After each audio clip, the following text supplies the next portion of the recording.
Guys, ये customer का part two है। इसमें हम ये देखेंगे कि मेरे पास ये कस्टमर तमाम इंपोर्ट होने के बाद हम इस पे अटैचमेंट लगा सकते हैं CNIC की। एडिट किया हमने, एडिट पे choose CNIC front end back, save कर दिया है। आप देखें यहाँ पे ये हाइलाइट्स दो बटन हो गए।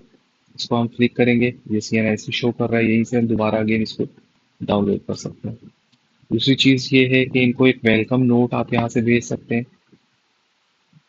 ठीक है, ये एक व्हाट्सअप जनरेट हो जाएगा, इनका रियल नंबर नहीं है तो ये मेरे पास व्हाट्सअप से आप सेंड कर सकते हैं। और लास्ट में आप ये कर सकते हैं कि जैसे मैं इनके लिए एक प्रोफाइल प्रिंट करना चाहूँ तो ये प्रोफाइल इनका प्रिंट हो जाएगा CNIC के साथ। ठीक है गाइस, थैंक यू।